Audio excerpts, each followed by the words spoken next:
Agora, agora começou a gravação aqui. Harrison, pode começar aí. Mais uma vez, muito obrigado pelo convite e aí por aceitar o convite. Muito obrigado pela E uma oportunidade. boa tarde a apresentar. todos. Boa tarde a todos. Eu queria também agradecer aos meus amigos, colegas de grupo, né, que estão presentes agora aqui no seminário. Só para dar um background rápido, né, sobre a minha trajetória, eu fiz mestrado e doutorado na Universidade Federal de Alagoas, na verdade também a graduação, só que no doutorado eu passei um tempo, através de um programa de cotutela, né, entre a UFAL e a Universidade Autônoma de Madrid, então eu tenho um doutorado também na Espanha. Eu trabalhei basicamente com técnicas de espectroscopia para aplicações biológicas, né, em diagnóstico, e também em técnicas para você tentar matar tumor, né, fazer tanto a cura quanto o diagnóstico. E aí, no pós-doutorado, eu comecei a trabalhar com um grupo de acústica que vem com um dispositivo bastante interessante, né? Eu comecei esse dispositivo ele já vinha sendo construído, né? Quando eu entrei no grupo, ele teve melhoras super interessantes, né? Quando eu comecei a colaborar com o grupo e me tornou pós-doc, né? O grupo de acústica física tem alguns membros aqui participando do seminário. Ele é coordenado pelo professor Glauber, daqui da UFAL. Eu também colaboro, né? Eu também faço parte do grupo do LAF. Na verdade, eu estava com uma bolsa de pós-doutorado. Foi um suporte do Dimension Science, né?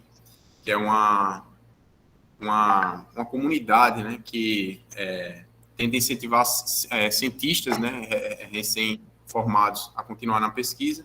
Essa bolsa é dos Estados Unidos, mas é coordenado por vários brasileiros que moram no exterior. Então, eu estou com a bolsa e a minha supervisora é a professora Magna, né, que é daqui do ICBS, da UFAL. E também, com colaboração, eu trabalho com o grupo de nanofotônica imagens, que é coordenado pelo professor Carlos Jacinto, que foi o meu orientador, né, durante o doutorado e o mestrado, e agora está como um colaborador, né, sempre deixando o laboratório de portas abertas, né, para que eu venha fazer experimentos.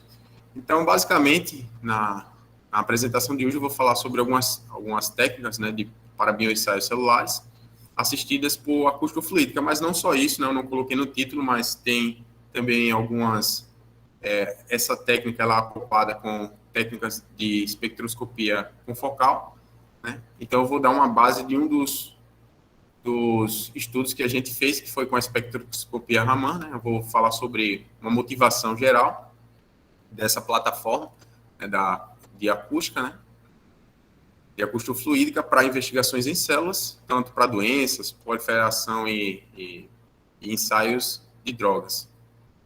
E os fundamentos que eu vou falar aqui com alguns princípios, espectroscopia Raman, para alguns estudantes, né, que estão aí na graduação ou no início do mestrado e se interessem pela técnica, e princípios de acústico-fluídica. Tá? Essas duas técnicas, basicamente, foram combinadas em um dos trabalhos que a gente publicou recentemente. E os resultados e conclusões eu vou deixar aqui aberto, porque, na verdade, eu tenho dois trabalhos principais, né, que são esses resultados que eu vou mostrar hoje. Bem, sobre alguns princípios da espectroscopia Raman, né, basicamente é uma técnica... Licença, rapidinho, um momento, que estão batendo aqui na porta. Eu estou numa apresentação, porque assim não está, eu acho que está lá em cima. Desculpa, tá, pessoal? Porque eu estou no laboratório, aí bateram aqui, eu tive que atender, porque senão... Sem problema, sem problema. A espectroscopia Raman ela é baseada basicamente no fenômeno de espalhamento da luz, tá? A gente conhece muito bem alguns fenômenos, né, que ocorrem da interação da luz com a matéria, né? A gente tem a absorção, né? Vocês conhecem bem a emissão, você tem também a reflectância. Então, essa metodologia ela é basicamente baseada no espalhamento da luz, né, quando ela interage com a matéria. E você tem três probabilidades, né, de ocorrer esse espalhamento. Tem 3 efeitos, né? Você tem um espalhamento, que seria aqui o espalhamento Rayleigh, quando o comprimento de onda espalhado pela matéria, ele é igual ao comprimento de onda do laser, né, do fóton que você incidiu na matéria. Você tem a possibilidade de um espalhamento, o espalhamento Raman-Stokes, no qual o comprimento de onda espalhado ele é maior que o comprimento de onda do laser, ou seja, a energia espalhada do fóton espalhado é menor que a do laser. E no caso do anti-Stokes, a gente tem aí uma doação, né, do sistema, da matéria, né, dessa molécula, podemos dizer assim, uma molécula, e ela espalha agora um comprimento de onda menor que o fóton incidente, né, ou seja, está espalhando o fóton com maior energia. A gente tem aqui como isso ocorre, né, a gente pode olhar para esse diagrama aqui de níveis de energia, olhando para o elétron dessa molécula, né, a gente teria aqui no espalhamento Rayleigh, basicamente, a molécula está no estado estacionário, no estado fundamental 0, que eu vou chamar aqui de 0, ela absorve esse fóton, esse elétron, vai para um estado excitado virtual, tá, que é um linha, e aí ela volta para o estado fundamental, né, ela decai para o estado fundamental, espalhando, né, aqui não é emitindo, né, ela espalha um fóton com a mesma energia. No caso do espalhamento Stokes, ela sairia do 0, né, do estado fundamental aqui 0, iria para o estado excitado 1 linha, só que agora ela cairia para um primeiro estado excitado real. Tá? Espalharia essa diferença, né, esse fóton com essa diferença de energia entre o fóton, entre esse nível 0 para 1 linha e de 1 linha para 1. E para o caso do anti-Stokes, né, a gente teria um elétron ali já no primeiro estado excitado real, ele iria absorveria um fóton de mesma energia, tá? Os fótons incidentes aqui é o mesmo, né? Na verdade ele está interagindo, né? Quando a gente fala de Raman espalhamento, ele interage com esse fóton, o elétron ele vai para esse estado virtual 2 linhas, e aí ele cai para o estado fundamental 0. Né? Então esse fóton aqui espalhado, ele teria uma energia maior do que o fóton incidente. Tá? Olhando no equipamento, quando a gente for fazer a medida, a gente teria que o comprimento de onda, se a gente não tem nenhum filtro lá, a gente veria lá saturando, provavelmente, né, no equipamento. Né? Por exemplo, esse tanque 785 seria exatamente o Rayleigh. E para o caso do espalhamento Stokes, a gente teria aqui esses picos de bandas Stokes, à esquerda da excitação, e à direita a gente teria as bandas anti-Stokes, né? É interessante mencionar que eles são simétricos. Eles são simétricos, né, essas bandas, em torno do fóton incidente. Então, a gente tem algumas vantagens, né, da espectroscopia Raman, focada em biosistemas, né? Uma delas é o sinal que advém da água, né? Ela é muito baixo no espalhamento Raman. Isso é bastante interessante para células, por exemplo, que a gente tem basicamente 70% de uma célula é composta por água, né? A gente tem, não é necessário agentes exógenos, né? Tal como as técnicas de fluorescência necessitam, né? Por exemplo, em técnicas de fluorescência, normalmente a gente utiliza partículas luminescentes, né? Que a gente excita, a gente introduz essas partículas dentro do sistema biológico e aí a gente utiliza essas nanopartículas como marcadores, né? Mas a espectroscopia Raman, basicamente, ela simplesmente extrai informação, né, da interação entre as biomoléculas complexas e a radiação. Quando a gente fala sobre microscopia convencional, é bem interessante a espectroscopia Raman, porque ela tem baixa absorção e baixo espalhamento por contêineres transparentes, como vidros, né, utilizado em espectroscopia, e também as lamínulas, né? Normalmente você faz um sanduíche com as suas células para fazer, essas células normalmente são fixadas para fazer os experimentos, né? Mas também temos que ter cuidado porque, dependendo do material que a gente está utilizando, esse vidro normalmente tem algumas impurezas de terras raras e dependendo da fonte de excitação, você pode ver linhas espectrais ali relacionado ao neodímio no espectro Raman, e aí vai ser algo que vai obscurecer, né, as linhas espectrais do sistema que você quer investigar, que nesse caso seria células, por exemplo. Algumas desvantagens da espectroscopia Raman, né, você tem a probabilidade que ela aconteça da ordem de 10 elevado a menos 10, então pouco provável, por isso tem uma relação sinal-ruído muito baixa, quando a gente fala de bioaplicações, e também tem um problema que já que você tem esse sinal-ruído muito baixo, normalmente você precisa utilizar um pouco mais de potência, né? E para bioaplicações isso é limitado, essas potências, porque você pode danificar a célula, né? Devido a aquecimento ali, jogando um laser de alta potência. E, consequentemente, também, como o sinal é baixo, a gente precisa, normalmente, fazer um tempo de integração de medidas muito longo, né? E isso daí é ruim, porque se você quer investigar bioensaios, você quer a informação em um pequeno intervalo de tempo, né? Para ver a dinâmica do sistema. Então, isso aqui é um fator preocupante. Então, melhorar essa espectroscopia Raman foi o principal foco do nosso trabalho. Aqui eu ainda vou mostrar aqui uma aplicação para a gente ter um interesse, né? Eu mostrei os princípios da espectroscopia Raman, né, a teoria, mas aqui a gente tem uma aplicação de interesse da espectroscopia Raman em bio, né? Por exemplo, aqui a gente, pela técnica de PCA, né, você consegue distinguir, por exemplo, essa aqui é um fármaco chamado tunicamicina, né? E esse fármaco ele induz um estresse no retículo endoplasmático de uma célula, tá? Então, em células endoteliais.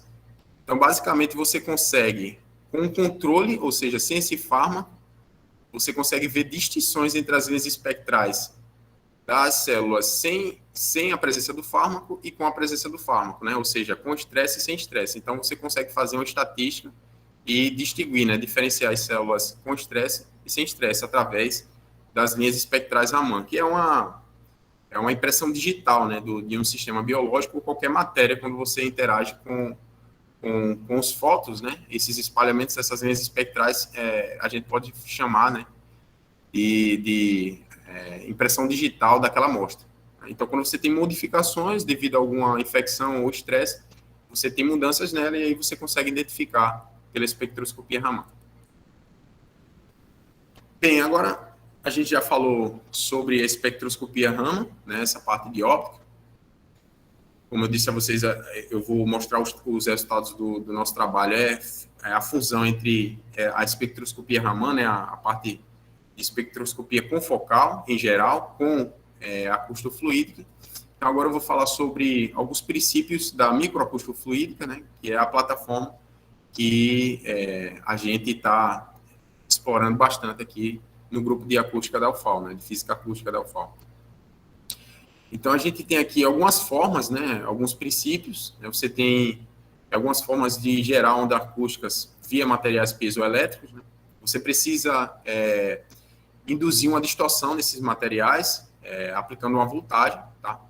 Existem algumas possibilidades que você pode ter. Essas duas aqui são, dentro delas, tem algumas opções. Né? A gente vai focar principalmente nessa Back Acoustic Waves. Né? Você também tem a Surface Acoustic Waves. Eu vou falar um pouco sobre o princípio dela, só para a gente ter uma noção de como você pode explorar essa área. Nesse caso aqui, você tem, basicamente, você aplica uma voltagem nas extremidades do material piezoelétrico e aí você induz uma distorção nesse material. Existem duas possibilidades para o Buck Acoustic Waves. Né? Você tem um modo de espessura, nesse caso você vai aplicar uma voltagem de tal forma que ele vai comprimir e expandir na direção normal à superfície, tá? E essa vibração, ela é que induz as ondas acústicas. Ou você tem a possibilidade de utilizar, né, eletrodos aqui nessa posição, de tal forma que você induz uma distorção paralela à superfície, tá? Na direção você vai deformar, né, o material piezoelétrico na direção horizontal. E aí você chama esse modo de vibração de modo de cisalhamento. Tá? No caso dessa opção, né, da Surface Acoustic Waves, você utiliza aqui um transdutor interdigitalizado, tá? Eles vão estar aqui na superfície do material, tá?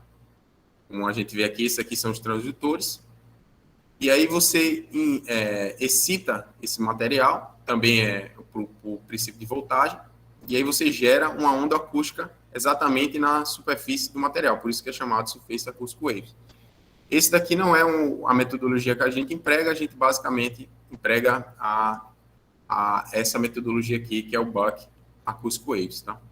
É interessante notar que sempre essas ondas que são induzidas, elas dependem de parâmetros, propriedades mecânicas do dispositivo que você está utilizando. Por exemplo, aqui na Surface Acoustic Waves, ele depende da espessura e o espaçamento entre esses dedos, né, que a gente pode chamar de transdutores interdigitalizados. Tá?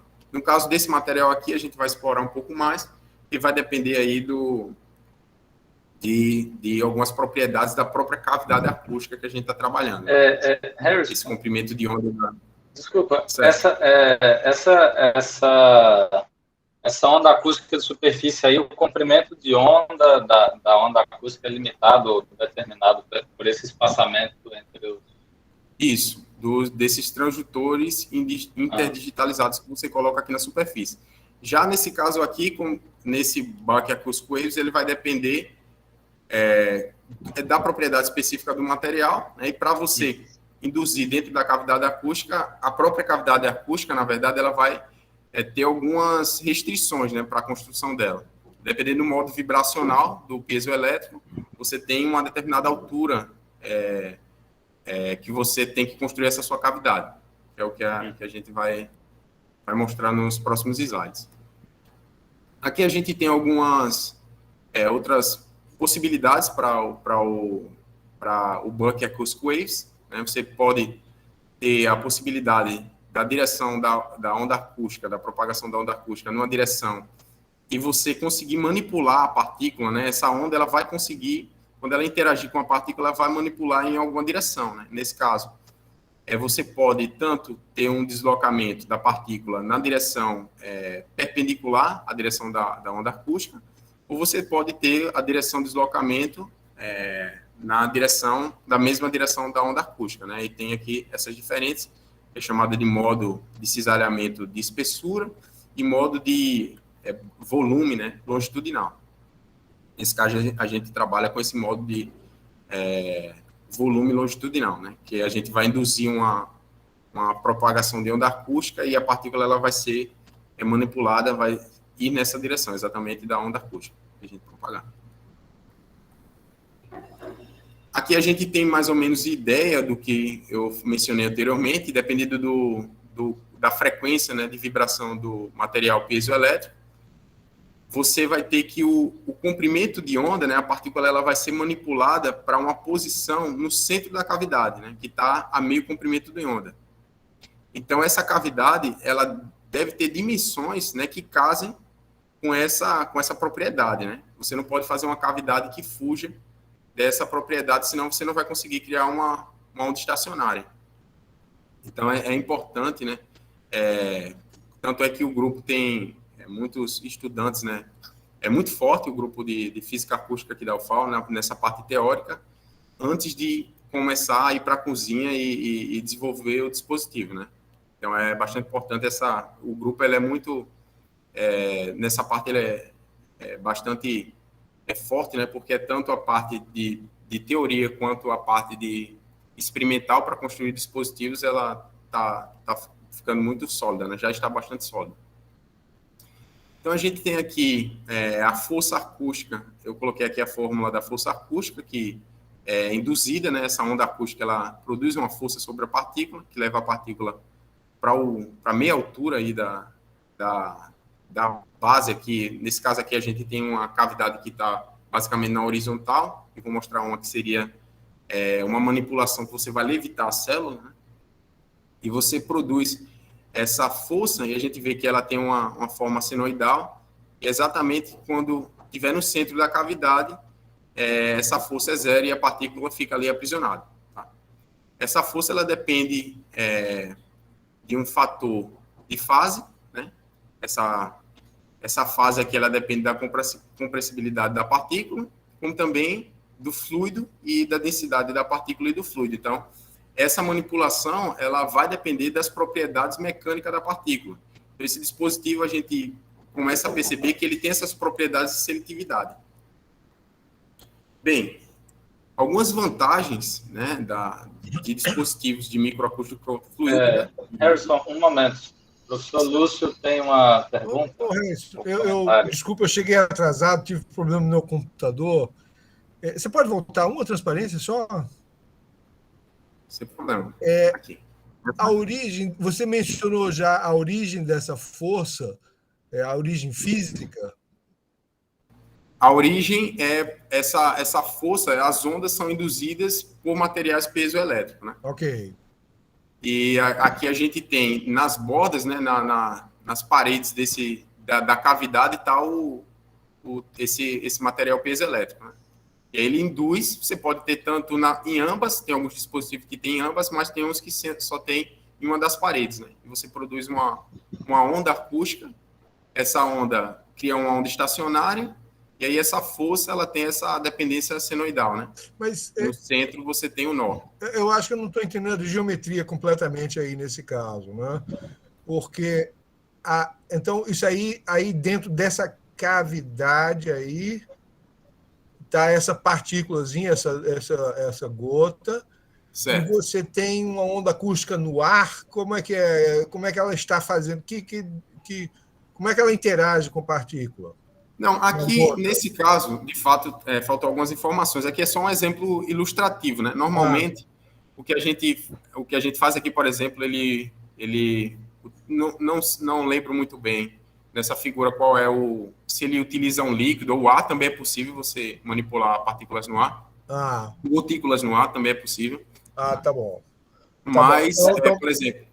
Ali, só um comentário rapidinho. Ali em cima está bem apagadinho, mas tem oil flow, acho que deve ser óleo, né? Um azul bem clarinho. De óleo.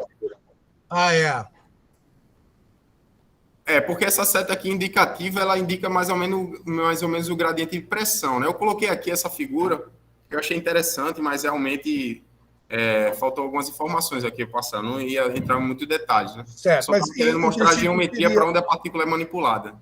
Certo, mas em princípio é a pressão média acústica atuando sobre a gota, alguma coisa isso, sobre a gota, e leva ela para o nó de pressão, né? Dependendo aí, no meu dispositivo, que eu vou entrar em um pouco mais de detalhes, a gente utiliza o fluido ou a água, ou PBS, dependendo do sistema que a gente vai utilizar, um sistema biológico, umas células, nós utilizamos o PBS, e aí a gente manipula as células, né, dentro do PBS, e aí a partícula que está sofrendo a força as células, né? E o PBS é o fluido. Né? Tá legal. Que para as ondas se propagarem, ela precisa propagar em um meio, né? Nesse caso seria o PBS ou água. Tá legal. O Glauber tá com a mão levantada aí. Oi, boa tarde. Lúcio. Bom, Glauber. Eu queria só comentar, tudo bem, rapaz? Prazer aí tá no mesmo seminário aí que você. Lúcio foi meu professor aí na graduação há um tempo atrás, aí. Não muito tempo atrás, mas tudo bem. Lúcio, a tua pergunta é muito legal. Você perguntou a origem física dessa força. E para você que trabalha muito com ótica, você tem o análogo, que é a pressão de radiação. Então, esse é o análogo acústico de pressão de radiação lá da ótica. Quer dizer, você tem uma onda... E aí essa onda, quando ela encontra uma superfície ou um objeto, o momento da onda é transferido para esse objeto, né? E essa variação do momento gera uma força. Aqui é a mesma história. Tá? Só que a onda é mecânica, né? E você precisa aí o fluido, que pode ser o ar ou pode ser um líquido, né? Mas aí sendo um fluido, a coisa converge aí. Aí eu vou passar então para o Harrison, grande Harrison. Pode continuar. Obrigado, Glauber. Valeu. Então, continuando, né, de fato, faltam algumas informações, eu realmente fugi aqui, essa parte aqui foi só para mostrar a força que é aplicada ali no dispositivo, né, mas mais detalhes serão dados aí para o nosso dispositivo, que também o fenômeno é semelhante, né, a essa figura aqui. Então, algumas vantagens, né, do dispositivo de microacústico fluídico, né, a gente começa a perceber que a força acústica, é por isso que eu quis mostrar essa fórmula, né, e essa manipulação aqui para o centro da cavidade, que essa constante aqui, esse fator de contraste acústico, né, ele depende das propriedades mecânicas da partícula, né, que você está manipulando, a compressibilidade dela e da densidade. Como também do fluido, né, essas propriedades do fluido. Mas se a gente está usando um mesmo fluido, né, para diferentes partículas, a gente consegue manipular essas partículas de forma seletiva, né? Então, a gente consegue, através desses dispositivos, algumas vantagens, né, em aplicações desses dispositivos, é exatamente uma separação seletiva, né? Já que essa força acústica, né, essa manipulação, ela depende das propriedades mecânicas da partícula investigada, né, como o tamanho, né, a compressibilidade está relacionada ali também, a elasticidade da partícula e etc. E o tamanho aqui, só indicando, né, está aqui na força, exatamente esse A que é o raio da partícula, tá? Por isso que a força também depende do raio. Quanto maior o raio, maior é essa força sendo aplicada ali na partícula. Essa técnica tem uma resolução espacial e temporal muito boa, tá? Por exemplo, a gente consegue trabalhar com partículas de pequenas dimensões, né? A gente consegue trabalhar com amostras, por exemplo, se você for fazer um diagnóstico de biópsia líquida, né, que está sendo muito utilizado, já que você não precisa remover um tecido lá do paciente, né, você simplesmente tira uma amostra de sangue dele, e você fazer investigações com células é bastante importante, e você não precisa tirar muito sangue, né, já que essas cavidades, elas são da ordem de milímetros, tá? São muito pequenos, então, para você trabalhar com volumes de amostras de sangue, você precisa menos que uma gota ali para trabalhar. E você tem a manipulação para você fazer essa separação seletiva, ela é muito rápida, né, devido às dimensões do dispositivo, o tempo também dessa manipulação é extremamente rápido. Essas plataformas também são bastante interessantes para bioaplicações, porque a gente tem tanto na fabricação, os materiais que você fabrica e a operação, você tem uma biocompatibilidade, né? A voltagem que você aplica, a frequência, ela não promove danos à amostra biológica, às células, né? Os próprios materiais que a gente trabalha, eles também têm uma certa biocompatibilidade, eles não são... inclusive, a gente já está fazendo alguns testes com dispositivos sobre essa viabilidade, mas na literatura está sendo demonstrado que durante os estudos, né, nesses dispositivos não há danos na célula, tá? E também você tem a ordem de escala que você trabalha, ela é bastante alta, né? Você pode trabalhar com milhares de células, né, já que você manipula esses sistemas aí de 10 nanômetros a 100 micrômetros, né, o tamanho da partícula, os biosistemas. Você pode manipular não só células, como também componentes das células, né, organelas, como outros componentes biocomplexos no interior da célula. Tá? Aqui tem um paper que demonstra essa separação seletiva, né, com alta eficiência. Basicamente, nesse trabalho, pegou uma amostra, uma gota de sangue, né, introduziu no dispositivo. Aqui você tem uma solução PBS, né, para você dissolver mais essa gota, né? E aí, quando essa amostra de sangue ela vai passando pela cavidade, né, aqui você tem o transdutor, né? Aqui vai começar a interagir a onda acústica e aí você tem uma separação seletiva, né? Você traz as células brancas e vermelhas ali daquela amostra de sangue para cima, né? Como a gente vê aqui nessa figura mais claramente. e enquanto as plaquetas, elas ficam aqui embaixo ainda, por conta dessas propriedades mecânicas, como o tamanho e a densidade e a compressibilidade, a diferença entre as plaquetas e as células, né? Então, você tem essa separação seletiva. Tá?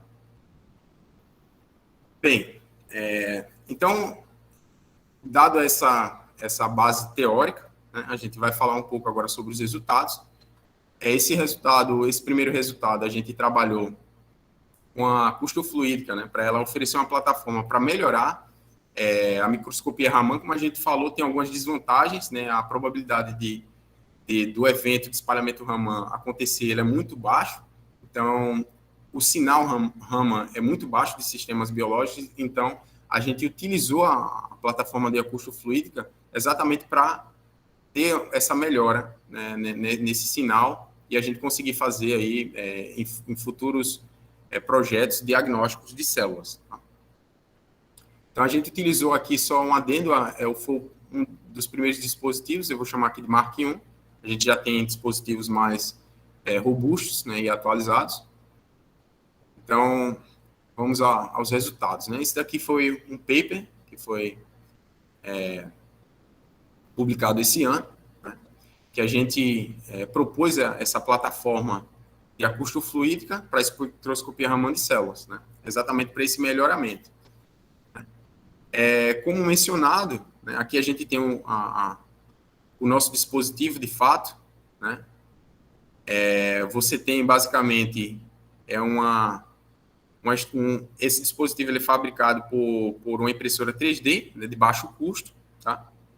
Você tem uma cavidade aqui que essa cavidade aqui, essa câmera ressonante aqui na figura B, fica mais fácil de indicar nessa figura B, tá? E a gente consegue acoplar esse sistema a qualquer microscopia, a qualquer microscópio, né, com focal. Se você quiser fazer ensaios com nanopartículas fluorescentes, também é uma opção bastante interessante para acoplar com a acustofluídica, não só a Raman, né? Então, fica aberto a qualquer microscopia com focal. A gente basicamente sela, né, essa cavidade com a lamínula, tá? Para exatamente a gente ter um sistema fechado e quando você produzir a onda acústica, você tem uma onda estacionária no interior da cavidade, tá? Então, aqui seria uma ilustração no interior da cavidade.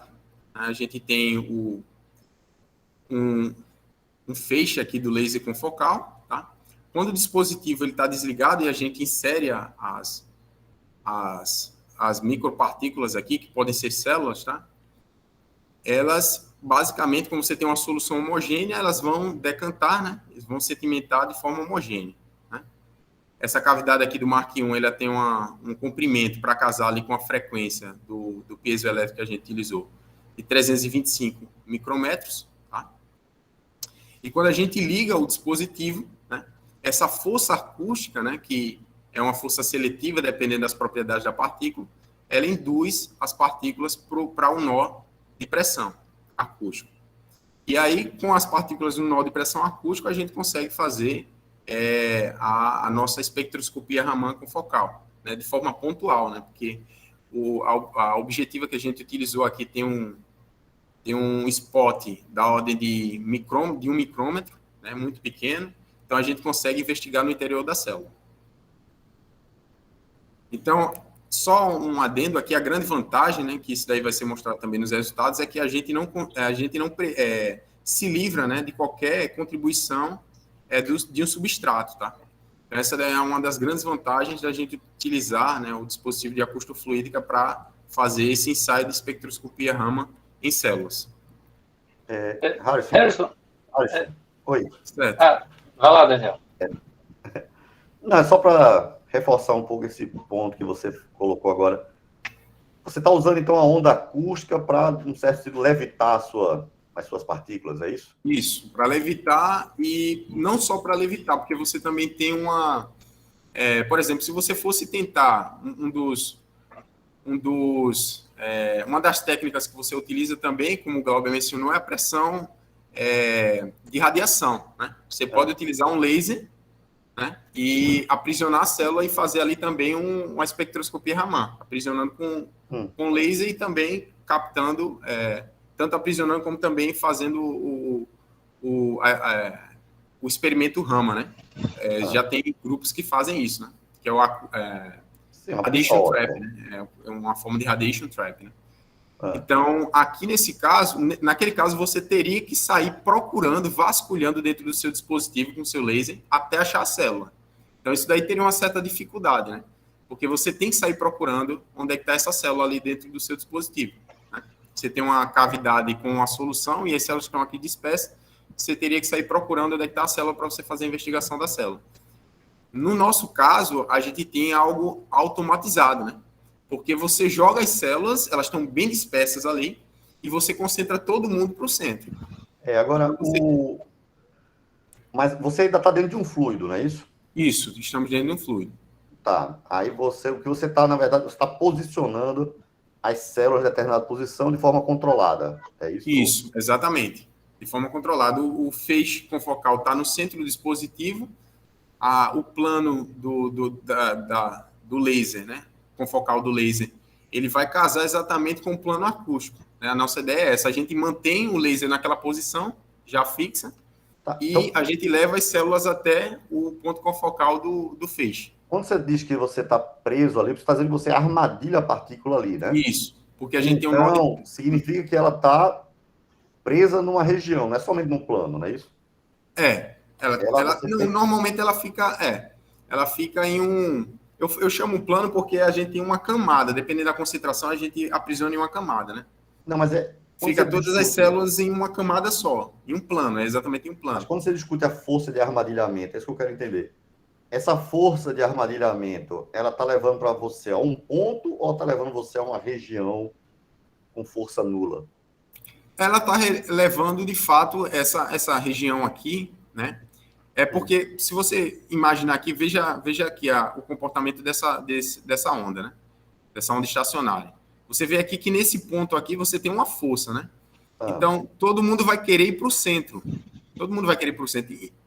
Independentemente se ainda tiver partícula aqui sofrendo essa força, como já tem partícula já no centro mesmo, né? Naquele ponto ali do nó de pressão, né? Você vai ter que as outras adjacentes elas vão ficar aos arredores dessa partícula que está centralizada, né? Tanto é que elas sofrem dessa força e são meio que comprimidas. Dependendo da força que você esteja atuando, da voltagem, elas não sofrem. Você cria, então, uma região inteira. Você tem um potencial bem aberto, né? Abaulado. Você cria uma região inteira que as células podem se acomodar, é isso? Eu estou vendo que ela é bem maior que o foco da luz, né? Sim. Tem uma região aqui. De fato, é uma região. Isso daí vai ser mostrado até, por exemplo, nesse gráfico aqui. Esse gráfico aqui, ele demonstra facilmente, né? Eu acho que eu entendi. Pode seguir em frente aí, depois eu vou... Uma região, de fato, é uma região. Tá, ok. Então... Vai em frente aí, depois eu pergunto mais. Nessa figura aqui, basicamente, é o que ia ser mostrado, nessa parte dessa região, de fato, né? Você tem um gradiente de pressão, essa simulação foi feita pela parte teórica do grupo, né? Não foi eu que realizei essas simulações, mas fizeram parte do trabalho, foi uma colaboração, né, com o nosso grupo. A gente sempre trabalha em equipe, porque quando você trabalha com sistemas biológicos, né, e essa parte até de construir o dispositivo, você precisa fazer, como eu mencionei anteriormente, um estudo teórico antes de você ir para a cozinha e fabricar o seu dispositivo, né? Então, essa daqui é a simulação, né? Vem dali eu não tenho muita propriedade para falar as equações, mas é o potencial de Gorgov, que utilizam aqui para fazer essa simulação, né, que vem das equações de Navier-Stokes, que regem os fenômenos na acústico-fluídica. E você tem exatamente essa região, né, de mínima pressão. E aí você vai aprisionando células, mas não proíbe, tá, de outras partículas aqui aos arredores também serem aprisionadas, né? Porque como a gente vê, se a concentração for muito grande, né, as partículas adjacentes que estejam ali ainda sofrendo uma força para ir para o centro, elas vão ficar ali porque elas não têm como irem para o centro, né? Porque já está sendo ocupado, né? Então você consegue, dependendo da sua concentração, você consegue ter várias partículas ali no plano. Eventualmente, se você aumenta muito a concentração, que foi observado experimentalmente, né, você vai criando outras camadas também. Algumas partículas elas tendem a ir para baixo desse plano de levitação, né? E aí você vai tendo diferentes camadas. Mas quando você vai para baixas concentrações, aí você consegue, de fato, ter um aglomerado aí bem definido, né, no plano de levitação acústica, né?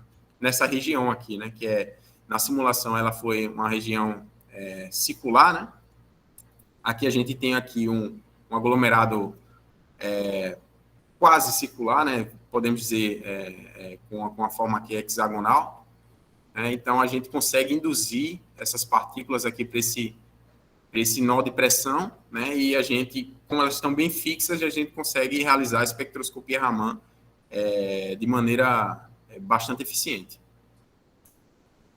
Então, basicamente, o nosso interesse nesse experimento aqui, foi mostrar qual seria a menor concentração que a gente consegue aglomerar sem ter muita instabilidade. Dependendo do número de partículas aqui no centro, né, existe uma certa instabilidade devido a outros efeitos no interior da cavidade, né? Por exemplo, o streaming, né? São ondas acústicas ali induzidas nessas direções aqui paralela ao plano de levitação.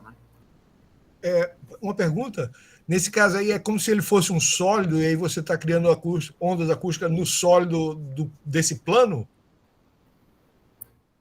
Perdão? Não. É como se você tivesse um sólidozinho planar, monocamada, e você está criando ondas acústicas do sólido, é isso?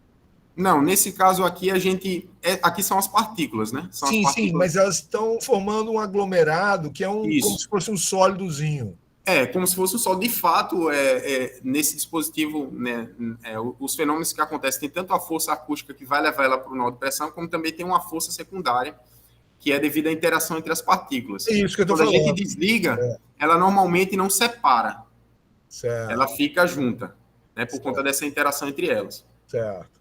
E, de fato, você forma aí um aglomerado, né? Quando você desliga, você tirou o campo, ele vai continuar ali, as partículas juntas. Okay. Eventualmente, dependendo da caída, né? Você vai ter ali viscosidade, né? Trabalhando, né? Exercendo uma força, às vezes você consegue desligar, né? Você consegue separar as partículas. Com células isso acontece muito. Mas aí a gente aqui, nesse caso aqui, a gente simplesmente está...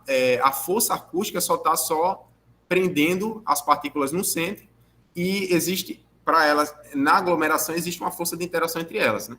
Que não está associada exatamente à força acústica. Tanto é que, em primeiro momento, sim. Primeiro princípio, sim. Seria essa força secundária. Mas quando você desliga, essa interação ainda continua ocorrendo. Mas o streaming não está relacionado às partículas, né? Está relacionado ao campo acústico criado no interior da cavidade, né? Você tem um certo fluxo do fluido, né? Como se fossem ondas, né? Um streaming, né? Mas aí, no caso dessa concentração que a gente utilizou, a gente não observou o streaming e a gente conseguiu aí realizar a espectroscopia Raman com alta eficiência. Então, aqui nesse experimento, a gente fez um experimento no interior da partícula, tá?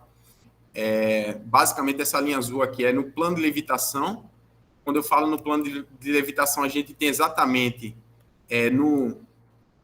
nesse ponto aqui, ou seja, a partícula tem um determinado diâmetro, né? Ela está com parte do seu raio para cima do plano de levitação e a segunda parte do seu hemisfério abaixo do plano de levitação, e a gente consegue, né, focalizar o laser no centro da amostra, tá? Então, a gente chama aqui, esse ponto aqui que a gente realiza a espectroscopia Raman, no centro da amostra, que é no plano de levitação.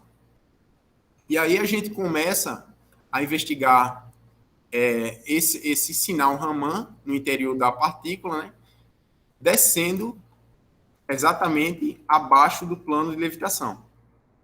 Então, aqui a gente tem essa intensidade média, tá? Desde o centro, esse ponto zero aqui é no centro da partícula, até as extremidades, né, do hemisfério superior e o hemisfério inferior. A gente vê aqui que tem esse comportamento gaussiano, né? Como é de se esperar, né? Já que a gente tem uma simetria, né? No sistema. E a gente observa, né? Quando a gente está realizando, esse experimento foi para demonstrar que a gente, de fato, dentro do dispositivo de acustofluídica, a gente está realizando uma microscopia confocal, né? Com uma resolução bastante alta, né? No caso aqui, quando a gente saiu somente quando saímos do interior da amostra, tá? Aqui é para a amostra de 10 micros, aqui a intensidade ela foi reduzida aí a metade, né?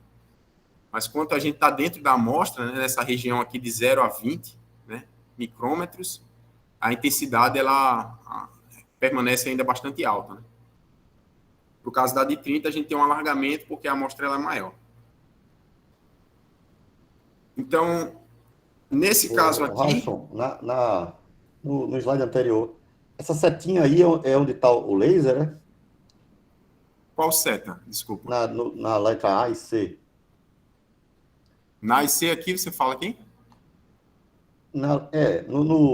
A setinha do lado direito aí do pico grande. Essa aqui?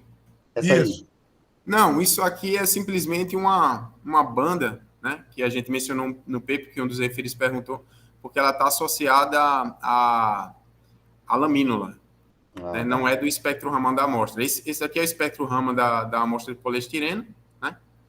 E mas aí você está vendo o anti-Stokes ou o Stokes? Aqui a gente está vendo o Stokes. O Stokes esse mesmo. espectro Raman. Tá, ok. Tá. Aqui é só, eu não mencionei porque seria para a gente identificar, né? Os referidos perguntou porque não faz parte do espectro Raman da partícula de poliestireno. Okay. Eu estou estranhando uma coisa aqui, desculpe interromper, mas você tem esse Stokes shift, esse modo aí que você está examinando, esse modo, o pico mais intenso, né? Ele tem um modo, você é do material ou é da partícula, o modo? Porque eu não sei se eu estava pensando num modo vibracional de respiração, por exemplo, da partícula, que teria valores diferentes para partículas de tamanhos diferentes, né?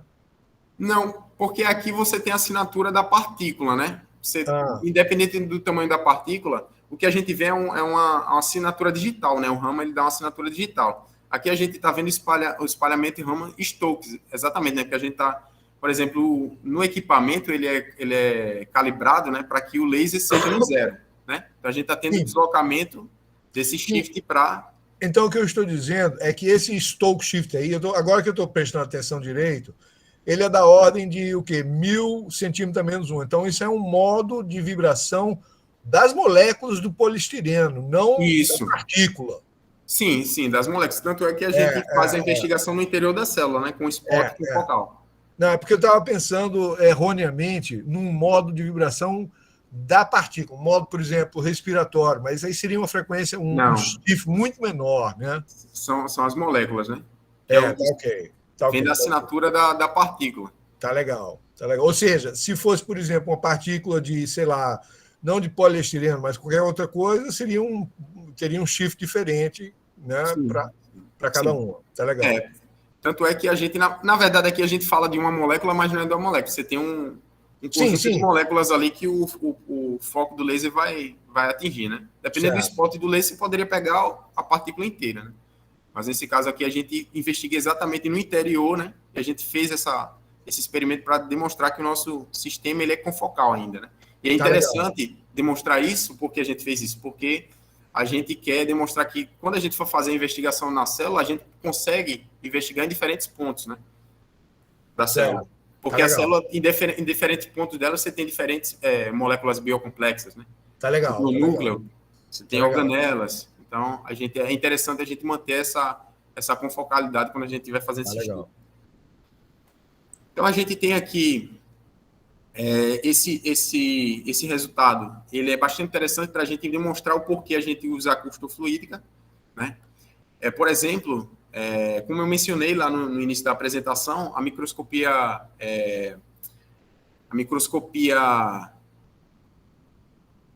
tradicional, né? Me fugiu a palavra, a microscopia tradicional, ela basicamente utiliza o sanduíche, né, entre um vidro e uma lamínula, né? E normalmente esses vidros ele tem algumas contaminações. Então, para fugir essa contaminação ela não promover, né, uma forma de obscurecer, né, o sinal da sua célula, né, que você quer investigar, a gente propõe aqui a acústio-fluídica, porque, como a gente viu, as células elas ficam totalmente longe de qualquer substrato, né? Ou seja, a gente evita de forma eficiente a contribuição de qualquer outro substrato. A única coisa que a gente vai ter aqui é a água, né? Que a água já faz parte da célula, né? E a própria célula, né?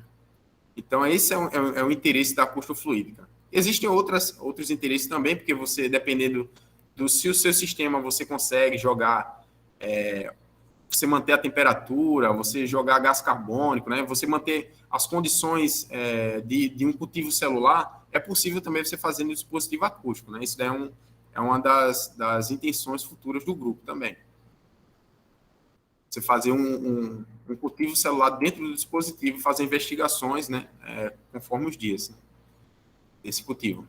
Mas, voltando aqui, a gente tem o interesse aqui que seria exatamente melhorar, evitar qualquer sinal espúrio das paredes do dispositivo, do sistema de medida. Eu vou falar de sistema de medida porque, no caso da microscopia convencional, você tem um sanduíche, a gente utilizou aqui uma lâmina de silício, porque a gente conhece o pico dela, tá em torno ali de 500 centímetros a menos 1. Esse pico é um pico bastante conhecido, né? Então, a gente utilizou a partícula sedimentada, né, nessa lâmina de silício, né, fazendo o sanduíche com a lamínula, e também fizemos o espectro Raman da partícula dentro do dispositivo acústio-fluídico com ela aprisionada. E a gente vê aqui, né, que, por exemplo, se a gente quisesse investigar o sinal em torno de 550, a gente já vê que o sinal da partícula seria mascarado aqui pela contribuição do silício, né? Então, essa é a intenção da gente utilizar aqui para melhorar a eficiência do sinal ruído da espectroscopia Raman. Harrison, oi, eu Perdão? uma outra pergunta aqui. Agora, a sua onda acústica, em termos de centímetros a menos 1, ela estaria onde aí? Está na origem do... Perdão? Desculpa. Eu estou dizendo, a sua onda acústica, né, ela é numa frequência bem baixa, né? Isso. E isso você não chega a ver nenhum pico no espectro Raman? Não influencia. Não influencia. Essa frequência, mas ela é muito não baixa? É muito longe dessa região que a gente está investigando. Não, nessa região não, mas estou dizendo, se você pegar o espectro inteiro, né, até com Raman shifts bem pequenos. Qual é a frequência acústica? Essa é a pergunta talvez mais direta, né, Daniel? A frequência acústica desse dispositivo, ele está na ordem de 3 megahertz, se eu pegar aqui. Então é completamente Não, desprezível. desse dispositivo você tem 1 megahertz, em torno de 1 megahertz, para o Mark I, né?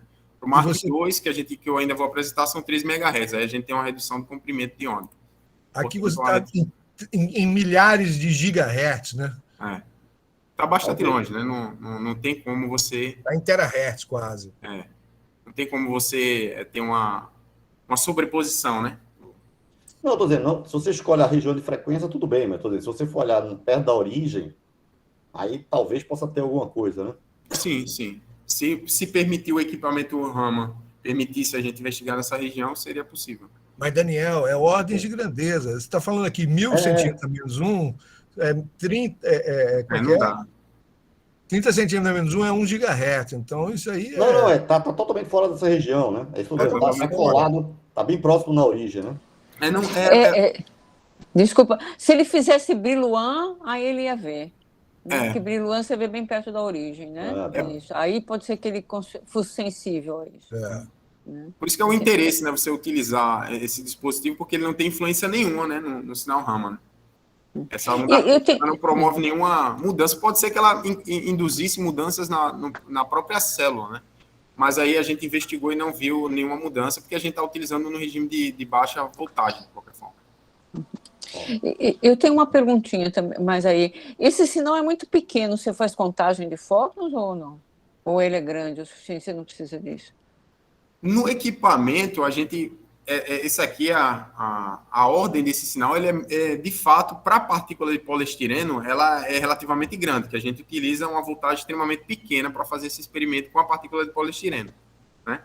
Para as células, esse sinal Raman, ele é bastante pequeno, como eu mencionei, por conta da probabilidade em bioaplicações, né, em biosistemas. Mas só que a gente consegue ver de maneira bastante promissora, né, esse sinal. Dá para a gente investigar bem mudanças. Vocês usam fotomultiplicadoras, é isso? É isso? Fotomultiplicadoras, Isso, resfriadas? sim. O detector, sim. Tá. É um fotomultiplicador. Tá. Resfriadas, provavelmente. Sim. Ruído, essas coisas. Era essa a pergunta, né, de fato. Né? Você estava perguntando sobre o equipamento, né? A gente utiliza uma fotomultiplicadora. Tá, ok. A gente utiliza um equipamento bastante robusto, né? O LabRAM que a gente utiliza aqui no laboratório para fazer espectroscopia Raman. Tá, ok. Então, Obrigada. É isso. Muito obrigado a você pelas perguntas.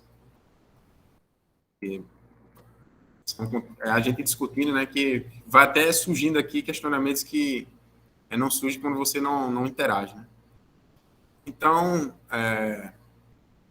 a gente tem aqui o dispositivo sem a partícula, só para demonstrar esse sinal, esse ruído, né, esse sinal espúrio, né, que vem do container, né, para a lâmina de silício, né, e na acústico-fluídica, né, simplesmente a gente pegou as células agora, o que foi que a gente fez? A gente manteve as células ainda dentro as partículas, nesse caso aqui, no dispositivo, mas a gente agora desligou o dispositivo, ela sedimentou, está fora do plano confocal, e a gente pegou só o sinal Raman ali, basicamente, da água, né? E a gente vê aqui nessa ordem aqui, comparado com a lâmina de silício, né, ela praticamente não tem nenhuma contribuição, na verdade, né, da água. Nessa ordem aí que a gente está comparando, né? Então, essa daí foi o experimento para demonstrar a eficiência do dispositivo acústico para fazer as investigações em células, né? Porque caso você investigasse em uma lâmina de vidro, normalmente, como eu falei, né, essas lâminas, elas têm impurezas, às vezes de neodímio, e com a excitação que a gente utilizou, que foi 785, o neodímio ele tem contribuições no espectro Raman que a gente está investigando das células. Então, aqui a gente já tem a nossa prova, ali foram provas de conceito, e aí a gente foi, de fato, para o experimento celular, né, com as células de macrófagos. A gente tem aqui imagens ópticas, né, dessas células de macrófago, com uma objetiva de 10 vezes, né. A magnificação também não é tão importante aqui, a gente olha mais para a abertura numérica também, quando a gente vai fazer experimentos Raman, né? Então, a gente trabalhou com a de 40x, com a abertura numérica muito maior, né? Melhorando a resolução espectral, a resolução do laser, né? Da espectroscopia Raman. E aqui a gente tem, na figura C, exatamente a investigação Raman dessas células, né? Por exemplo, eu não lembro bem, mas eu acho que no paper a gente indicou qual a célula a gente deu. O tiro foi exatamente a célula do centro, essa aqui. Então, e depois a gente saiu investigando outras células, né? Não só na do centro, perdão. Foram diferentes células para a gente ter uma média, na verdade. Então, a gente tem aqui, para o dispositivo ligado, né? A gente tem diferentes curvas, né, relacionadas a diferentes células que a gente investigou aqui. E para o dispositivo desligado, a gente tem aqui, você vê que o sinal do PBS, aqui a solução agora é PBS, ele tem uma ordem de intensidade quase da ordem do espectro que a gente observa para a célula, né? Ou seja, ele influencia bastante, ou seja, toda essa região aqui, alargada, é por conta da contribuição, né, do PBS. Então, o que a gente fez, né, fazendo várias medidas também do PBS, né, com o dispositivo desligado, a gente pegou a média seria essa curva azul aqui, e a curva vermelha é a média só para o PBS. Aí a gente fez a diferença entre essas médias para ter o espectro Raman limpo da célula, né? E a gente observou essas linhas espectrais aqui, inclusive tem alguns picos aqui que a gente consegue identificar com a resolução muito boa, né? Diferentes picos aqui nesse pico central, então desse comprimento, desse número de onda central, né? E quando a gente compara com a literatura, que foi a mesma linha celular, né, que foi fornecida pelo grupo daqui do ICBS, daqui da UFAL, né, coordenado pela professora Magna, a gente observa que o espectro Raman das células ele é basicamente o mesmo, só que a resolução no nosso sistema ela foi um pouco melhorada, né? Foi melhorada de fato, né? A gente consegue distinguir aqui picos em torno de um número de onda da linha Raman da célula. Como é que é mesmo? Essa cor vermelha é o que mesmo? Essa cor vermelha é o espectro, vamos dizer assim, do fundo, né? Que seria, qual seria o fundo na acústico-fluídica? A gente só está falando da acústico-fluídica aqui. Experimenta só para as células aqui na acústico-fluídica. Quer dizer, água, é isso? O PBS. A gente usou o fosfato. O seu... Como é que é? O seu meio em volta não é exatamente água, é isso? Isso, Aqui o nosso fluido é o PBS, né? Tá bom. Para manter as condições da célula, né?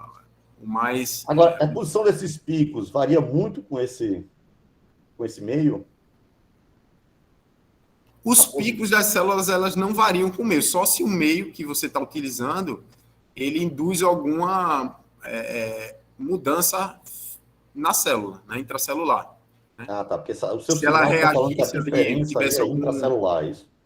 Se você tivesse algum componente ali no fluido que induzisse algum estresse na célula, por exemplo, você poderia mudar essa linha espectral Raman da célula pura, né? No caso, essa daqui, total, ela é claro que é modificada dependendo do fluido, né?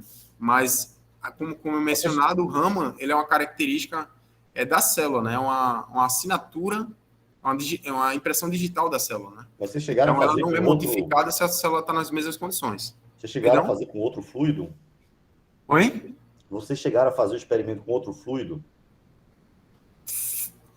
O fluido mais compatível para essas células é o PBS. Tá, Então, a gente manteve-se no PBS. Não, tudo bem, era só curiosidade mesmo, porque realmente não faz sentido se não se espera. Né? Não, seria interessante, só para, se por acaso, investigar se o outro fluido ele induziria, né, mudanças nesse espectro, seria interessante também.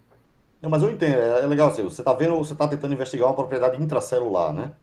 Então, em princípio, ela deve ser um pouco blindada, né, do meio em volta, né? Sim. Ela não pode ser, ser perturbada, né? Pelo fluido que está ao redor dela. Então, a gente finaliza aqui essa parte da espectroscopia Raman, tá? Então, a gente tem aqui algumas conclusões. Acho que já temos um bom tempo aqui de apresentação. Desculpa. Deixa eu voltar aqui.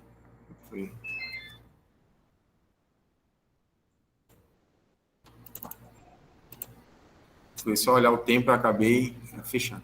Então, aqui, como conclusões, né, a gente consegue observar que a plataforma de espectroscopia Raman, ela demonstrou ser uma estratégia bastante excelente, né, para realizar essas investigações desses micro-objetos, né, com medidas de alta precisão, né, e uma boa performance. Né. Os nossos próximos passos, a gente teve um problema aqui no espectro Raman, nossa intenção era investigar as células, né, fazer essa parte que eu falei, né, de bioensaios de células infectadas, né. Um dos parasitas que a gente utiliza nesse modelo celular é o parasita de leishmaniose, por isso que a nossa intenção, na verdade, era fazer um estudo bem completo sobre tanto o diagnóstico como também a ação de fármacos contra esses parasitas, né? Mas como a gente teve um problema no LabRAM, esse projeto ele está em stand-by no momento. Então a gente veio para um segundo projeto, agora com uma metodologia inteiramente focada agora no dispositivo de acústico fluídico, né? que é exatamente para a gente estabelecer um protocolo de medida de propriedades mecânicas, né? Do objeto de interesse, né? No caso das células. Como a densidade e a compressibilidade são essas duas propriedades que a gente consegue investigar, que foi uma das... essas quantidades foram apresentadas já lá no início da nossa discussão na força acústica, né? Então, como existe uma seletividade, né, a gente também pode conseguir quantificar essas quantidades através de experimentos no nosso dispositivo.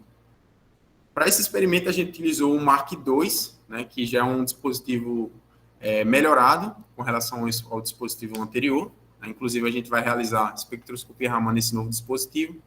Aqui a gente tem alguns canais, eu vou ser mais rápido, porque a gente já está um pouco acima do tempo, né? Mas aqui a gente consegue agora introduzir, no dispositivo anterior a gente tinha que selar, colocar as células na cavidade, a solução de células na cavidade, depois selar com a lamínula. Agora a gente tem a lamínula fixada, né, e a gente consegue introduzir as células por um canal. Tá? Essa daí é a principal diferença desse dispositivo. E a segunda diferença é que a altura agora da cavidade ela é bem menor, né? Com relação à espectroscopia Raman, isso daí vai ser uma vantagem enorme, que aí a gente vai conseguir utilizar objetivas com uma abertura numérica maior e, portanto, com uma melhor resolução espacial.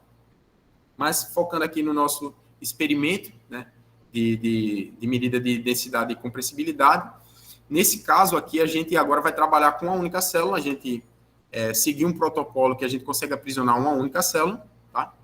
Aqui seria a figura D com o dispositivo desligado e a figura E com o dispositivo ligado. A gente tem uma única célula aprisionada.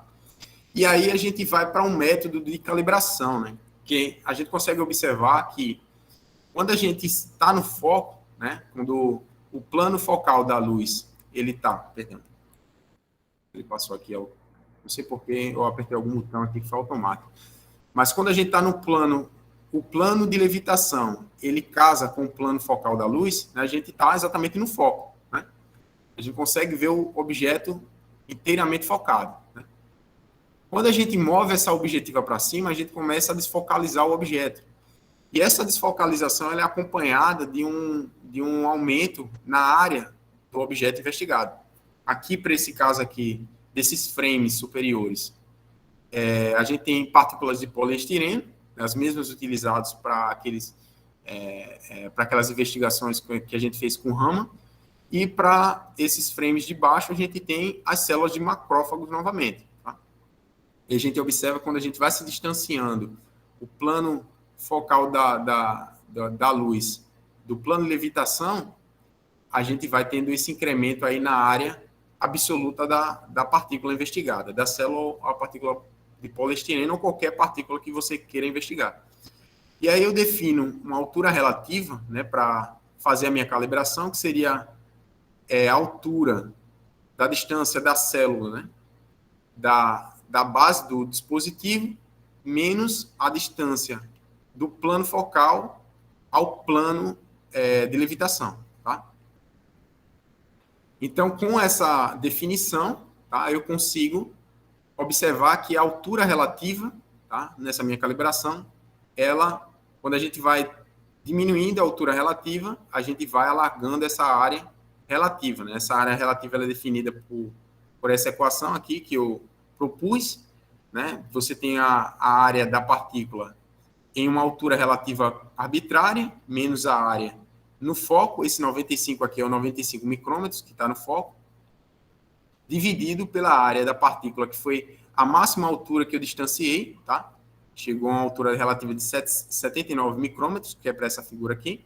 Claro que a gente teve diversos pontos nesse intervalo, eu botei as figuras discretas, né, desse intervalo aqui, representando o meio e os extremos, né, no foco e totalmente desfocado, né, o mais longe possível, que é os 79 micrômetros. E aí, com essa curva de calibração, agora a gente tem uma ideia de saber a posição da partícula quando a gente for fazer um experimento, por exemplo, de queda livre. Né? Com essa relação entre a altura relativa e a área relativa, se eu sei a desfocalização da célula, se eu consigo investigar por microscopia óptica a a variação na área relativa, eu consigo saber a altura e, portanto, eu consigo monitorar a dinâmica da minha partícula quando ela cai, que é isso que eu faço para fazer as medidas da densidade, né? É através do movimento da dinâmica de queda da partícula. Então, a gente tem aqui duas condições, tá? A gente tem a condição de equilíbrio, que é quando a partícula está exatamente aprisionada, né? No centro da cavidade, tá? E aí você tem que as forças que agem na partícula é o empuxo, né? A força de gravidade, a força de arrasto, aqui, na verdade, quando ela estiver parada, né? Essa força aqui ela vai ser zero, tá? Na dinâmica, no equilíbrio, perdão. Ela só vai existir na dinâmica. E aqui a gente tem a força acústica, né? No equilíbrio, essa força aqui de arrasto, ela, basicamente, ela é nula. Oi. Né? Perdão? Com que velocidade você consegue desligar a sua onda acústica? Quanto tempo? Qual a velocidade tempo você precisa para desligar a onda acústica? A gente utiliza um modulador, né? E a gente simplesmente aperta um botão lá e ela é desligada, assim, a ordem que ela se desfaz, eu não realmente, eu acho que deve ser aí na escala de... Mas na ordem investigada que a gente consegue observar, eu desligo quase instantâneo, né? No meu detector, né? No meu detector do olho humano, basicamente instantâneo. Nosso detetor vai até uns 30 milissegundos, né? Eu estou dizendo, nosso olho é 30 milissegundos, alguma coisa assim, né? Você não chegou a investigar se era milissegundos, centenas de microsegundos ou... Não. Nada do gênero, não, né? Eu acho que esse aí vai depender da resposta eletrônica também do sistema, né? Você desliga lá no botão e aí você corta a corrente, né? Que vai induzir a diferença de potencial lá dentro do dispositivo. Então, mas assim, a olho nu, né? A gente consegue ver que é instantâneo, né? E tudo depende do referencial, né? Não, a olho nu você não vai ver isso, não. Mas tudo bem. Tá, mas é rápido assim, comparado com o seu olho, né? Ao meu olho, a olho nu é instantâneo. Então, quando eu desligo o equipamento, aí agora a força de arrasto ela começa a ter efeito, né, na dinâmica da caída da partícula. Como eu mencionei, né, dependendo da posição da partícula, com o foco da luz, ela vai desfocalizando, né, isso é o que a gente observa, né, para diferentes alturas.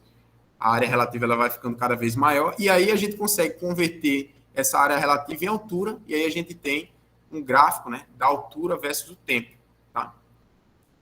Então, esse daqui são o comportamento experimental, né, do nosso protocolo, do nosso experimento de caída, e a gente consegue, através dessas equações aqui, manipulações simples, né, qualquer estudante de física básica, ele consegue resolver essa equação, você consegue ter a taxa de variação. Na força de arrasto, você tem a velocidade, então você tem a taxa de variação da posição com relação ao tempo. Isso daí vai ser igual a essa constante, que é a inclinação dessa curva, né? E essa inclinação está relacionada às propriedades que estão, a constantes que estão relacionadas a essa força, né? Como a gravidade, né? O raio da partícula, também está associado principalmente ali, quando a gente tem aqui na parte da força de arrasto, ela depende do raio da partícula, que é R, tá? O A aqui é o R, perdão, eu não mudei aqui, mas basicamente o raio da partícula aqui. A gente tem, dependendo do raio ao quadrado, da viscosidade do fluido, a densidade também, ela está associada aí dentro dessas forças, né, do fluido, que seria do empuxo, e aqui estaria a força-peso da partícula, né, que é a densidade da partícula, que é um parâmetro livre nesse ajuste da nossa equação teórica aos dados experimentais. E aí, fazendo esse ajuste, a gente consegue obter o valor experimental da densidade da partícula, que foi 1058, com um erro aqui de 22 kg por metro cúbico, e para a célula a gente conseguiu obter um valor de 1040, com um erro aí de 21 kg por metro cúbico.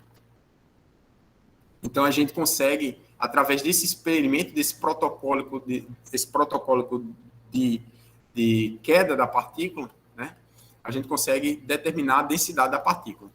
Então, o próximo passo, sabendo a densidade da partícula, né, pela queda, por esse movimento da dinâmica de caída da partícula, a gente vai agora para as medidas de compressibilidade da partícula, né, que agora a gente vai investigar a dinâmica do movimento, não da caída, mas da subida. Ela caiu, quando ela cai, eu vou até essa altura e eu subo ela novamente. Tá? Então, subindo novamente, agora a gente vai ter a força acústica desempenhando um papel fundamental aqui, que é a predominante, né, que é para a subida. Então, a somatória das forças, que é novamente física básica, ela vai ser a massa da partícula vezes a aceleração. A força acústica é dada por essa expressão aqui, que eu já mostrei diversas vezes durante a apresentação. A força de arrasto, ela também desempenha um papel fundamental, agora que sempre ela é oposta ao movimento da partícula, está subindo, agora ela vai para baixo. E aí, a gente pode reescrever essa equação dessa forma aqui, né? Você vai ter uma ODO simples de resolver, né? Que tem aqui um termo, esse termo senoidal é da força acústica, esse termo de velocidade aqui é da viscosidade, e esse CL aqui seria as contribuições da gravidade e do empuxo, né? Que a gente tem esses valores numéricos que a gente já determinou qual a densidade da partícula, né? Então, aqui é os nossos dados experimentais da altura, né, com o tempo, agora subindo. Né? O preto, a curva preta é para as partículas de poliestireno e a curva vermelha são para as células. Né? Então, fazendo esse ajuste, esse experimento aqui foi realizado por mim e pelo Giclênio, né, que é um dos grandes fabricantes aí dos dispositivos de acústica fluídica.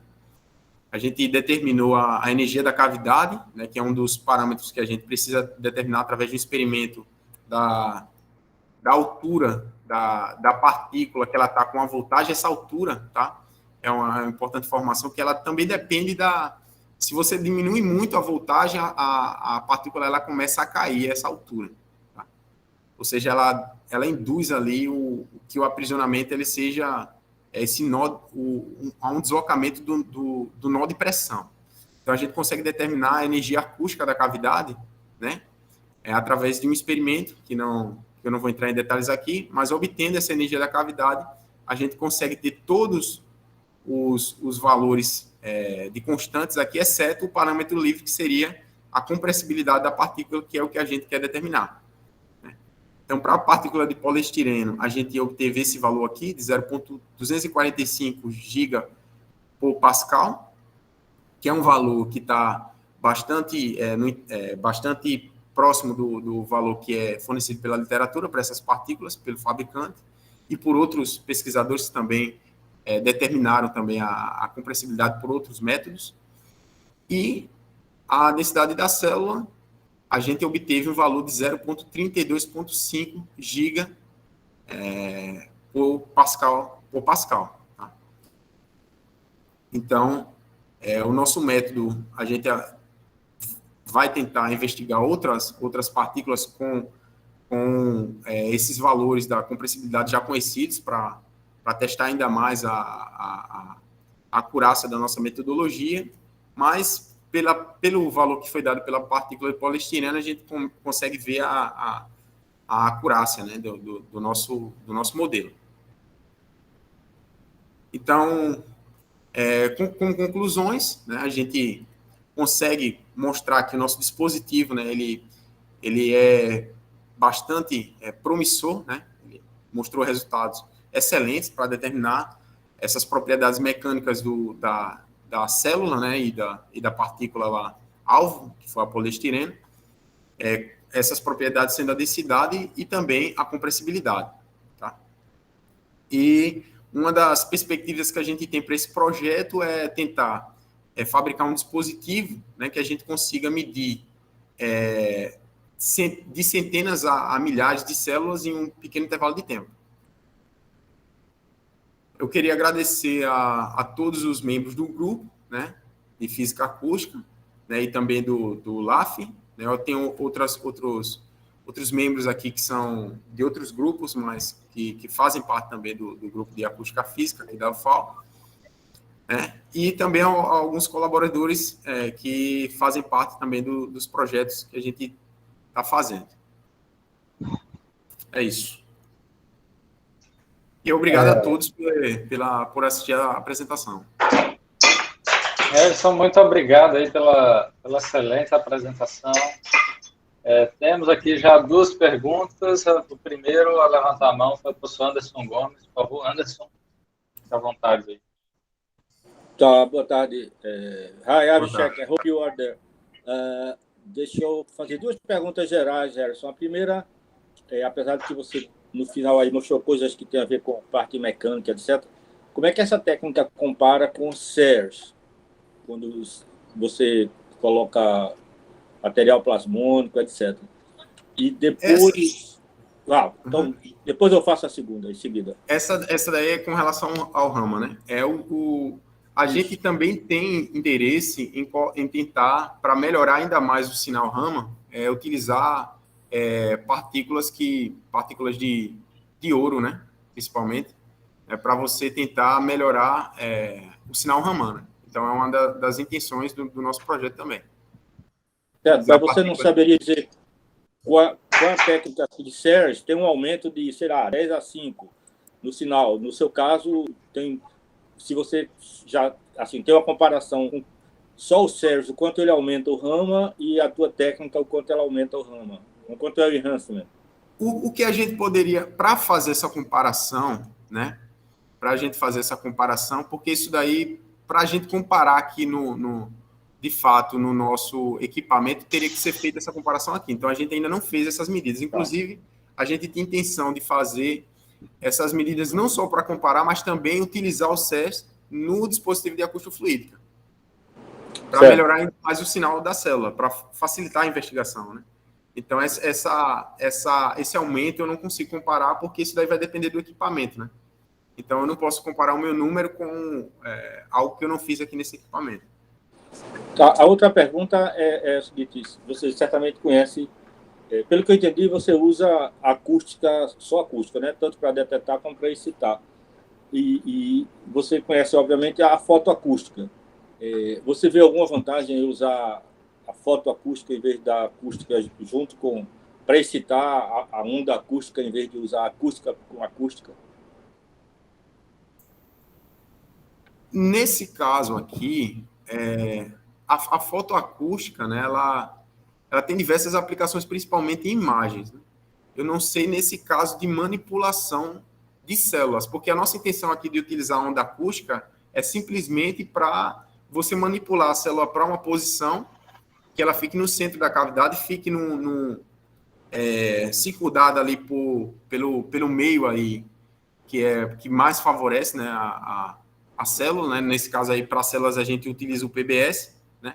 E a gente não tenha nenhuma contribuição de sinais espúrios relacionados a paredes do dispositivo, né? No caso de microscopia convencional, você utiliza lamínula, você utiliza um sanduíche, né? Entre uma lamínula e um vidro. Então, normalmente, esses vidros, como eu falei, tem algumas impurezas que você acaba mascarando ali o sinal Rama da sua célula. Então, a intenção nossa nesse dispositivo é exatamente isso, é evitar esses sinais espúrios. Aí, nesse caso da fotoacústica, eu não sei dizer se dava para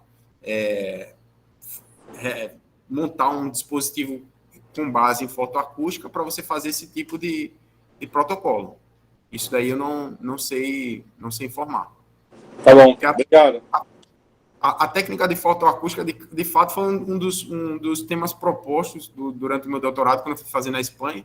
Foi o primeiro plano, só que a gente não conseguiu, estava um pouco atrasado, né? Aí eu voltei para o que eu já sabia fazer, que era a parte de espectroscopia, né, de fluorescência, né, para bioaplicações. Mas é uma área bastante interessante a fotoacústica. Eu acredito que tem várias formas de você aplicar ela, né? Mas não é algo que eu tenho muita profundidade, né? Então, ok. Valeu, obrigado. Hein? Obrigado a você pela pergunta bastante interessante. Lúcio? Oi, Redson. O Anderson estragou a minha pergunta. Eu ia perguntar exatamente essa ideia, né? A ideia de combinar partículas de ouro, aprisionar junto com as células ou, né, o poliestireno, partículas de ouro, né? Quer dizer, partículas de ouro, né? É uma ideia que a gente estava colocando na mesa, só que depende tudo de colaborações, né? Você tem a parte de química, então isso aí... E, inclusive, a gente, como eu mencionei, o nosso próximo passo era tentar fazer o diagnóstico, né? Com as células, porque essa célula é um hospedeiro que ela combate a leishmaniose, né? Então, ela hospeda esse parasita. Então, a gente estava tendo na mesa, né, esse plano de realizar diagnóstico nessas células.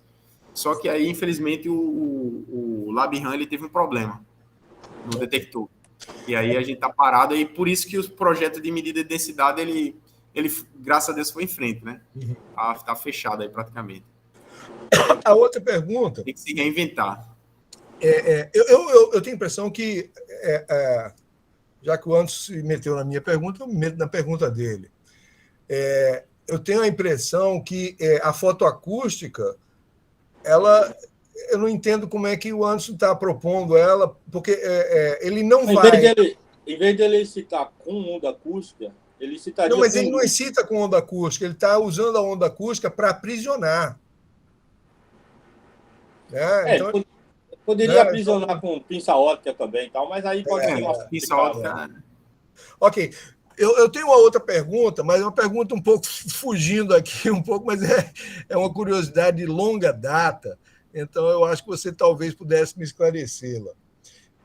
Década de 90, tiveram uns experimentos que eu achei muito interessantes, envolvendo sonoluminescência, em que você aprisiona uma bolha de ar num campo acústico, né? E eu queria perguntar, o tipo de aprisionamento da bolha acústica, você já ouviu falar desses experimentos? Esse de bolha... Sonoluminescência é o nome. Lúcio, esse experimento dá um sono, pô. Eu sei, pô. Eu desconheço esse experimento, confesso que eu desconheço. Não, é muito interessante, ele é muito curioso, porque você aprisiona uma bolha num campo acústico, no centro de um campo acústico. Aí ela começa a cavitar, né? Ela começa a começa a oscilar, mas de uma maneira meio descontrolada. Não é totalmente determinístico, mas ela cada vez mais ela vai para um raio da bolha muito pequeno. E se você usar a equação dos gases, PV igual a nRT, simplesmente, você vai ver que a temperatura vai para os cafundó do Judas, vai para a temperatura da ordem de 5.000 graus, e ela emite um pulso de luz super, super sincronizado com o campo acústico. É muito curioso o experimento. Até hoje. Vou colocar aqui na minha lista. Sonoluminescência. Sonoluminescência, pronto. Aí eu queria saber, provavelmente, a bolha é aprisionada da mesma forma que você está aprisionando as partículas, né? A bolha de ar, as forças que vão agir vão ser similares, né? Provavelmente é a mesma. Eu não a sei diferença informar exatamente porque eu não sei o experimento, mas se é uma onda acústica, provavelmente é o mesmo. E a compressibilidade da bolha vai ser bem menor do que os seus objetos, né? Então, isso favorece o aprisionamento da bolha ou desfavorece? Não, a compressibilidade da bolha, na verdade, ela vai ser maior, né? Porque a variação do volume sobre a pressão é maior. Sim. Então, isso daí, nesse caso, como ela está diminuindo o raio, eu acho que faz sentido, porque você está jogando pressão acústica sobre ela e ela está sendo recebendo uma pressão, né? Então, está comprimindo, né? Não, esse fenômeno de cavitação é um fenômeno curioso. Não é exatamente, ela não é essa oscilação dela não é sincronizada com o campo acústico, não. Tá certo? O momento que ela inicia a chamada cavitação e aí é um fenômeno ela oscila muito rapidamente comparado com o campo acústico e de repente ela vai para um raio bem pequenininho e aí ela emite luz. É muito curioso. Muito curioso mesmo. Esse ativo. Procura ver sonoluminescência, aí você explica para a gente depois. Tá certo, eu vou ler com bastante profundidade, porque realmente é um experimento bastante interessante. Não? Ele parece que está sendo usado proposto para fazer exatamente, digamos assim, queimas localizadas em tecidos biológicos. Foi uma proposta que eu vi há um tempo atrás. Mas a minha curiosidade era saber como é que a bolha era aprisionada. Deve ser as mesmas forças, né, acústicas que estão em jogo aqui nesse caso. Né? Porque faz até sentido, né? A compressibilidade dela é muito alta, ela varia muito com uma diferença de pressão até pequena. Né? Consegue comprimir ali a bolha e aí mas tem ali uma vibração, né? Ela tenta resistir. Exatamente, ela vibra.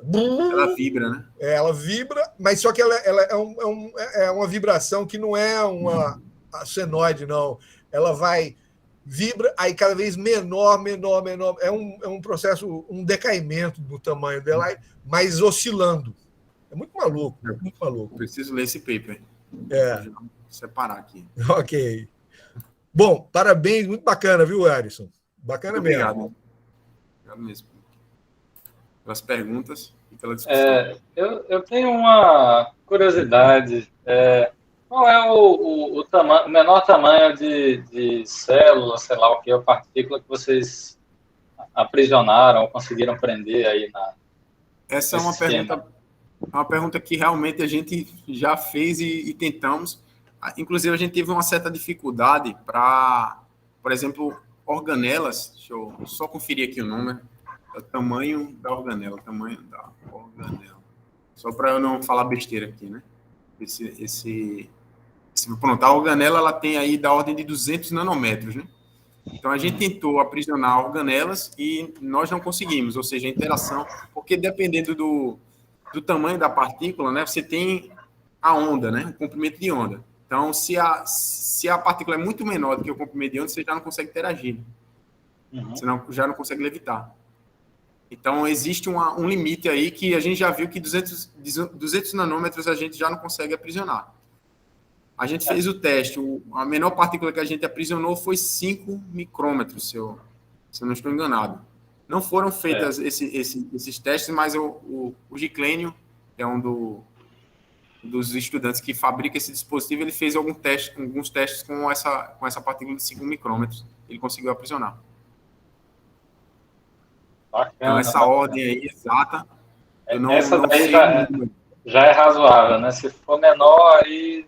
Enfim, só testando. A gente já sabe que 200 nanômetros não funciona. E as organelas não conseguiram aprisionar. Então tem que ser maior que isso. Muito obrigado. Temos mais alguma pergunta aí na audiência? Se não, vamos agradecer aí essa excelente palestra. Fique à vontade, Lúcio.